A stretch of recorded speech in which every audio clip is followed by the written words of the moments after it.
حنبل رحمہ اللہ تعالیٰ نے کتاب لکھی مسند، اور اس مسند ہی میں دوسری حدیث ہے۔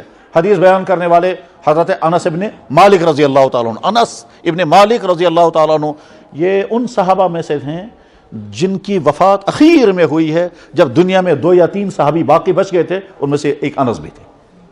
اور اس وقت پورے عراق اور پورے ایران، یہاں تک کہ مکہ اور مدینہ طیبہ سے لوگ آ کر کے ان سے ملاقات کرتے تھے۔ جو اک صاحب سو بچے متوئیں دنیا ہسمز، یہ آخری صحابی بچے ہوئے ہیں۔ تو عراق میں سب سے آخری صحابی جو دنیا سے رخصت ہوئے وہ انس بن مالک تھے، اور دور دور سے لوگ ملاقات کرنے کے لیے آتے تھے۔ ہم انس بن مالک کو جا کے دیکھیں گے، اس سے ملاقات کریں گے، کیونکہ وہ اب صحابی اور بچے نہیں ہیں، بعض صحابہ سارے رخصت ہو گئے ہیں۔ آخر میں جو 3-4 صحابی باقی بچ گئے تھے، ان 3-4 صحابی میں سے انس بن مالک بھی تھے۔ اور انس بن مالک ان صحابہ میں سے خصوصیت ان کی یہ تھی کہ انہوں نے 10 سال حضور کی خدمت کی ہے، اور 10 سال حضور کے ساتھ رہتے ہوئے ایک مرتبہ ان کی والدہ نے کہا، حضرت چنا میون یہ نچو، یہ میرا بچہ ہے، یہ میں نے آپ کی خدمت میں دے دیا ہے، کیونکہ اس کا باپ نہیں، وہ تو وفات ہو چکا ہے، اب یہ یتیم ہے، میں آپ کی خدمت میں دے دیتی ہوں، اس کے تو دعا، اس کے لیے دعا کر دیں۔ تو جناب رسول اکرم صلی اللہ علیہ وسلم نے فرمایا، یا اللہ انس کی اولاد بھی بہت ہو جائے اور اس کا مال بھی بہت ہو جائے۔ تو حضرت انس رضی اللہ عنہ کی اولاد اتنی زیادہ ہو گئی تھی کہ ان کو بعض دفعہ اپنے بچے کا نام یاد نہیں آتا تھا۔ اپنے بچے کو گبرا یا چکے چینا ہو، بیٹا یہاں آپ کا نام کیا ہے؟ یہاں تک کہ جب حضرت انس بن مالک اپنے بیٹوں، اپنے پوتوں، اپنے نواسوں کے ساتھ جب خانہ کعبہ میں طواف کرتے تھے، پورا مطاف انہی سے بھر جاتا تھا، اور وہ کہتے تھے اللہ کے نبی کی دعا کے نتیجے میں اتنی اولاد مجھے ملی۔ اور مال کا حال یہ تھا کہ باقی لوگوں کے باغوں میں ایک درخت ایک سال میں 1 مرتبہ پھل دیتا تھا، اور انس بن مالک رضی اللہ عنہ کے باغ کا درخت جو ہے وہ 2 پھل دیتا تھا۔ وہ فرماتے تھے حضور کی دعا ہے۔ یہ انس بن مالک رضی اللہ تعالیٰ عنہ کبھی کبھی جب لوگ ملاقات کرنے کے لیے آتے تھے تو ملاقات کرتے ہوئے وہ کہتے تھے، میرے اس ہاتھ نے جناب رسول اکرم صلی اللہ علیہ وسلم کے ہاتھ سے مصافحہ کیا ہے۔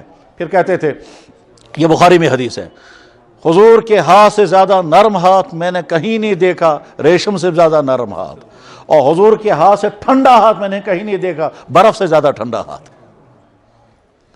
الین من حریر وابرد من ثلج، یہی الفاظ ہیں۔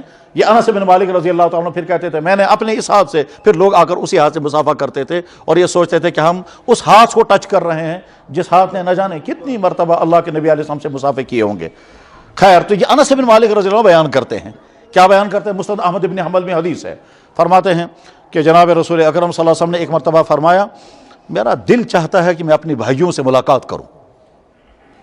تو صحابی نے عرض کیا، یا رسول اللہ ہم تو آپ کے بھائی ہیں۔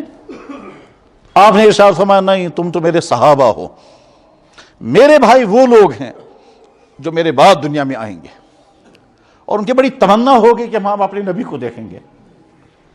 میرا بھی جی چاہتا ہے کہ میں ان کو دیکھوں۔ اس کیٹیگری میں ہم شامل ہیں، جن سے ملاقات کرنے کی تمنا ہمارے نبی فرما رہے ہیں، اس کیٹیگری میں ہم شامل ہیں۔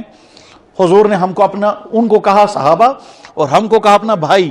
یہ دونوں میں فرق کیا ہے، اور یہ دونوں میں تقسیم کیوں کی گئی، یہ ایک الگ بحث ہے، یہ عوام کی بحث نہیں ہے۔ لیکن بہرحال ہمیں یہ سمجھنا ہے کہ اپنے آپ کو معمولی مت سمجھیں۔ اللہ کے نبی جس کو 7 مرتبہ مبارکباد دے رہے ہیں، اس میں ہمارا نام شامل ہے۔ اللہ کے نبی جس سے ملاقات کرنے کی تمنا کر رہے ہیں، اس میں ہم شامل ہیں۔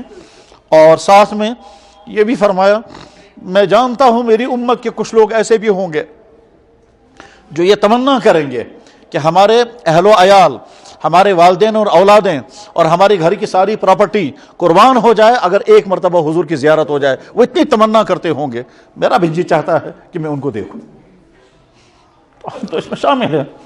اس لیے میرے بھائیوں، اپنے آپ کو کبھی غیر اہم نہیں سمجھنا چاہیے۔ یہ کہنا کہ یا اللہ اس سرزمین پر، اس آپ کی زمین پر آپ کو ماننے والے جتنے ہیں میں اس پہ شامل ہوں، میں آپ کا انکار کرنے والا نہیں ہوں، میں آپ کے ماننے والا ہوں۔ اور اس کائنات میں جو سب سے بڑا آپ کا نبی ہے، میں اس کو ماننے والا ہوں، میں اس کا انکار کرنے والا نہیں ہوں۔ میری زندگی میں کوتاہی ہو سکتی ہے، میری زندگی میں اعمال میں کمزوری اور سستی آ سکتی ہے، میں تسلیم کرتا ہوں کوتاہیاں مجھ سے بہت ہوئی، مگر میں آپ کا وفادار ہوں، میں اپنے آپ کو آپ کا بندہ اور آپ کو اپنا اللہ مانتا ہوں، اور میں آپ کے نبی کو اپنا نبی مانتا ہوں۔